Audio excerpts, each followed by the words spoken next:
दूसरों का सहारा बनो, एक नया उजाला बनो, आशा का पुंज न सही तुम सुनहरी किरण बनो। कर्मवीर के इस अध्याय में हम कुछ ऐसे युवा समाज कार्यकर्ताओं की कहानियां आपको सुनाएंगे जिन्होंने कम उम्र में ही समाज कल्याण एवं विकास को अपना लक्ष्य बनाया।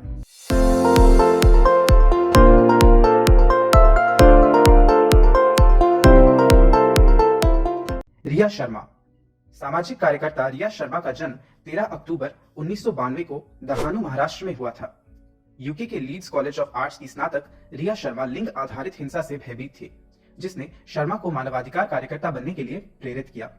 उन्होंने पाया कि स्नातक पाठ्यक्रम के अपने अंतिम वर्ष में उन्हें फैशन डिजाइन के लिए प्यार की कमी थी। इस चिंता के कारण उनमें उन विषयों की जांच करने का आत्मविश्वास था जो वास्तव में उन्हें आकर्षित करते थे। उनकी प्रेरणा 2012 की निर्भया घटना से मिली, जिसने भारत में एक विशाल महिला अधिकार अभियान को जन्म दिया। उन्होंने भारतीय महिलाओं के खिलाफ अपराधों के बारे में अधिक जानने का निर्णय लिया। शोध करते समय उन्हें एक एसिड अटैक सर्वाइवर की एक तस्वीर मिली और वह तस्वीर उनके दिमाग से नहीं निकल पाई। फिर उन्होंने मेक लव नॉट स्कार्स नामक एक वृत्त चित्र की शूटिंग के लिए भारत में अपना आखिरी सेमेस्टर बिताने का फैसला किया। इसके बाद ही उन्होंने एसिड अटैक सर्वाइवर से मुलाकात की और उन्होंने आगामी documentary make love not scars को एक व्यापक संगठन में बदलने का फैसला किया जो एसिड अटैक सर्वाइवर्स को उनके पुनर्वास में सहायता करेगा। एनजीओ न केवल उन महिलाओं की सहायता करता है जिन पर तेजाब से हमला किया गया है, उन्होंने गैसोलीन के कारण जलने वाले लोगों की भी सहायता की है। अपने दम पर छोड़े गए व्यक्तियों की सहायता के लिए मेक लव नॉट स्कार्स ने 2016 में एसिड अटैक सर्वाइवर्स के लिए भारत की पहली आवासीय सुविधा की स्थापना की।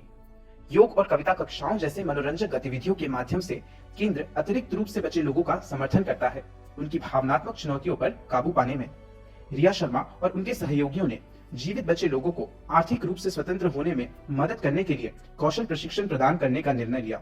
2017 में रिया शर्मा संयुक्त राष्ट्र गोलकीपर्स ग्लोबल अवार्ड में सम्मानित होने वाली पहली भारतीय थी। ध्रुव लाकरा नाम के एक प्रसिद्ध सामाजिक कार्यकर्ता को अपने प्रयास के सफल होने से पहले एक लंबी दूरी तय करनी पड़ी।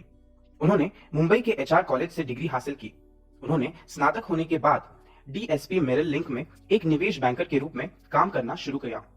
जनवरी 2005 में उन्होंने अपनी नौकरी छोड़ दी और एक एनजीओ दसरा में शामिल हो गए। जब उन्होंने पारंपरिक व्यवसाय के साथ सामाजिक कार्य को जोड़ने पर विचार किया तो उन्होंने लंदन में ऑक्सफोर्ड विश्वविद्यालय के सैद बिजनेस स्कूल से सामाजिक उद्यमिता में एमबीए करने का फैसला किया। यह एक प्रसिद्ध कहावत है कि जब एक दरवाजा बंद होता है तो दूसरा खुल जाता है, जिसका अर्थ है कि यदि किसी व्यक्ति की एक इंद्रिय क्षीण होती है तो उसकी अन्य इंद्रियां बढ़ जाती है। जब ध्रुव लाकरा ने फायदेमंद सामाजिक उद्यम मिरेकल कुरियर की स्थापना की तो उन्होंने केवल बधिर व्यक्तियों को अपने कार्यबल के रूप में नियुक्त करके इस कहावत को बनाया। लाकरा ने पास की एक बस में इस व्यवसाय की अवधारणा की खोज की। First think of starting this? So the idea came in 2009. I was sitting next to a deaf boy in a bus in Bombay, and that got me thinking about deaf people. The idea was to radically change the way the employment is looked at. We want to de-link deafness and / disability with charity. उन्होंने भारत में सबसे हाशिए पर रहने वाले समूहों में से एक बधिर वयस्कों के लिए रोजगार सृजित किया है। मिरेकल कुरियर भारत में कम आय वाले बधिर वयस्कों की सामाजिक स्थिति, जीवन की गुणवत्ता और आर्थिक स्वतंत्रता में सुधार करना चाहता है और सार्थक और दीर्घकालिक रोजगार के अवसर प्रदान करके समाज को अप्रत्यक्ष रूप से आगे बढ़ा रहा है। मिरेकल कुरियर, जो पिछले 2 वर्षों से व्यवसाय में है, कि अब शहर में 2 शाखाएं हैं, 70 बधिर श्रमिकों को रोजगार देता है और हर महीने 65,000 से अधिक सामान भेजता है। 2009 का हेलेन केलर पुरस्कार और 2010 का विकलांग लोगों के सशक्तिकरण के लिए राष्ट्रीय पुरस्कार उन्हें मिली प्रशंसाओं में से केवल 2 है। अजैता शाह। उपलब्धि हासिल करना कोई जादू नहीं है, ये वास्तव में आपकी कड़ी मेहनत, विकल्प और दृढ़ता पर निर्भर है। अजैता शाह एक सामाजिक उद्यमी है जो समुदाय आधारित समस्याओं को हल करने की क्षमता रखने वाले नए अनुप्रयोगों का अनुसरण करती है। वे अपनी पहल के माध्यम से समाज में सकारात्मक बदलाव लाने के लिए जोखिम लेने और मेहनत करने के लिए तत्पर है। उत्तम बौद्धिक क्षमता रखने वाली अजैता 37 वर्ष की आयु में फ्रंटियर मार्केट्स की संस्थापक है। उन्होंने पहले ग्रामीण भारत में एक माइक्रो फाइनेंस बैंक के साथ इंटर्न करने के लिए अमेरिका की एक शीर्ष लॉ स्कूल में एक सीट छोड़ने का फैसला किया था। जब तक उन्होंने उज्जीवन स्मॉल फाइनेंस बैंक के साथ अपना साल भर का इंटर्नशिप पूरा किया, तब तक उन्हें यकीन हो गया था कि ग्रामीण महिलाओं को सशक्त बनाना ही उनका लक्ष्य होगा। उन्होंने देश में पहले महिला माइक्रो फाइनेंस स्वास्थ्य बीमा उत्पाद का लॉन्च किया। उन्होंने 12,500 ग्रामीण महिलाओं द्वारा संचालित एक सामाजिक वाणिज्य ग्रामीण आपूर्ति श्रृंखला मंच फ्रंटियर मार्केट्स की शुरुआत की, जिन्हें अजैता अक्सर राजस्थान और उत्तर प्रदेश में सहेली कहकर पुकारती है। ये दीप्त विचार निस्संदेह व्यवसायों के स्टार्टअप की एक नई शुरुआत थी, जो व्यावहारिक रूप से निष्पादित करना इतना आसान नहीं था। शाह ने महसूस किया कि महिलाओं और ग्रामीण उपभोक्ताओं के लिए पर्याप्त उत्पाद थे, लेकिन वितरण एक चुनौती थी। फिर उन्होंने हिंदुस्तान यूनिलीवर की शक्ति अम्मा और आईटीसी के ई चौपाल जैसे ग्रामीण वितरण मॉडल का अध्ययन किया। $10,000 की उगाही के साथ फ्रंटियर मार्केट आज $8 मिलियन जुटाने में कामयाब रहा है। अब उद्यम उत्पाद की बिक्री पर कमीशन कमाता है और लाभदायक है। फ्रंटियर मार्केट महिलाओं के नेतृत्व वाला सबसे बड़ा सोशल कॉमर्स प्लेटफॉर्म है। 12,500 महिला उद्यमी है जो हमारे तकनीकी मंच का उपयोग कर रही है, ताकि आधे मिलियन ग्रामीण ग्राहकों को हर सेवा तक पहुंचाने में मदद मिल सके। वैश्विक स्तर पर स्वच्छ ऊर्जा की पहुंच बढ़ाने में मदद करने के लिए एक सक्रिय शिक्षक, सहयोगी और उत्प्रेरक, 2006 की Clinton service corps fellow, 2012 echoing green fellow, 2013 Cordes fellow, Ajaita Shah अब माइक्रो फाइनेंस और स्वच्छ ऊर्जा वितरण में 10 से अधिक वर्षों से भारत में काम कर रही है। अजैता ने अपने नए काम से साबित कर दिया है कि महिलाएं क्या हासिल कर सकती है, इसकी कोई सीमा नहीं है। इस सफल अजैता के पीछे सफल सहेलियों की जमात है जो उनके साथ है। आरुषि बत्रा दुनिया में कुछ भूखे लोगों की सेवा करने के लिए रॉबिनहुड आर्मी बचाव के लिए आई है। आरुषि बत्रा सह संस्थापक रॉबिनहुड अरे पेशेवरों का एक समूह है जो रेस्टोरेंट, शादियों तथा अन्य सामाजिक कार्यक्रमों से अतिरिक्त भोजन एकत्रित करता है और इसे भूखों के बीच वितरित करता है। अपनी स्थापना के बाद से संगठन ने दुनिया भर के 103 शहरों में 9.5 मिलियन लोगों की सेवा की है और इसने बिना कोई फंड जुटाए इसे हासिल किया है। इस समय तक आरुषि ने 3 दोस्तों के समूह के साथ नई दिल्ली में एक फ्लाईओवर के पास जरूरतमंदों को 150 खाने के पैकेट वितरित करने की शुरुआत की। इसके साथ उन्होंने इस सामाजिक उद्यम को विश्व स्तर पर विकसित करने में कामयाबी हासिल की। रॉबिन, जैसे कि स्वयंसेवकों को कहा जाता है, अब होटल और रेस्तरां के साथ गठजोड़ करते हैं जो भूखों के बीच वितरित करने के लिए अपना अतिरिक्त भोजन देते हैं। आरुषि ने लोहे और रेत के अपने पारिवारिक कारोबार में उतरने का फैसला किया। आरुषि इस अन्यथा अत्यधिक पुरुष प्रधान उद्योग में महिलाओं के लिए एक नई जगह बना रही है।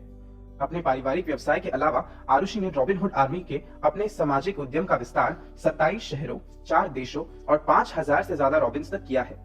गरीबों को खिलाने के लिए हर संभव प्रयास के साथ अपनी नई पहचान बनाने के लिए आरुषि बत्रा को हम सलाम करते हैं। कार्तिक नरलासेट्टी एक 33 वर्षीय युवा कार्तिक नरलासेट्टी एक इंटरनेट उद्यमी और social networking site social blade के संस्थापक है।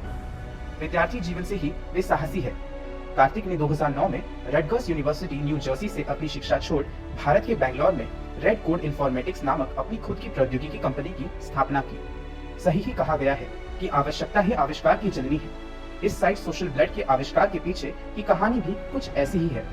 जून 2011 में उन्होंने अपनी 4 साल की बेटी की थैलेसेमिया, एक अनुवंशिक रक्त रोग के इलाज के लिए नियमित रक्त संक्रमण खोजने के लिए एक परिवार से संघर्ष को देखा। उन्होंने socialblood.org बनाया, जो एक सोशल नेटवर्किंग प्लेटफॉर्म है जो फेसबुक के माध्यम से रक्तदाताओं और समान रक्त प्रकार के प्राप्तकर्ताओं को जोड़ता है। सोशल ब्लड ने बहुत से संभावित रक्तदाताओं और लाभार्थियों के लिए एक सामाजिक स्थान बनाया है जहां वे मिलते हैं और संभावित रूप से रक्त देते हैं। This platform is really amazing. It can actually tell you how many of your Facebook friends share your blood type. Or you can actually see how many of your Facebook friends are O positive or B positive, so when you need, you can actually reach out to them. You can connect with a local blood bank or a hospital, and you can actually go there and donate blood. Social Blood was fundamentally started to make this world a better place. We didn't set out to make money, but to create a movement where we plan to unite 1 billion people to solve the world's blood crisis. उनका computer विज्ञान और कला की नींव ने उन्हें इंजीनियरों और उपयोगकर्ता शोधकर्ताओं की भाषा में संवाद करने और योजना विकल्पों पर निर्णय लेते समय उनकी आवश्यकताओं पर विचार करने की शक्ति प्रदान करता है। कार्तिक समझ गए हैं कि रक्त आपूर्ति के सही चैनल की असल में समस्या थी। उनके प्रभावी और व्यवहार्य प्रयासों ने लोगों के मन में दैनिक जीवन में रक्त देने के लिए कई भावनाओं को वापस लाया है। योगदानकर्ताओं को अधिक सांत्वना देने के उद्देश्य में कार्तिक ने विभिन्न आपातकालीन क्लिनिकों, रक्तदान केंद्रों और भलाई से संबंधित अन्य उपहार संघों से प्रभावी ढंग से जोड़ा है। नवंबर 2011 में उन्होंने socialblood.org पर अपने काम के लिए staples youth social entrepreneurs award जीता। कार्तिक का मानना है, अपने कंपटीशन से ज्यादा अपने यूजर्स की सुनो, और यही उनकी सफलता का तरीका है। वास्तव में कार्तिक बहुतों की सफल चिकित्सा का कारण है। तुम्हारे समाज में अगर कोई लाचार है तो जवाबदेही हो तुम। तुम्हारे कार्य का प्रसार लाभार्थी रहे तब समझना कर्मवीर हो तुम। आज इन सभी कर्मवीरों को ज्ञान सागर परिवार शत शत नमन करता है और इसी के साथ आपसे विदा लेते हैं। मिलेंगे अगले एपिसोड में नई कहानियों के साथ, समाज विकास कार्य करते अन्य अनगिनत कर्मवीरों के जीवन पर प्रकाश डालते हुए।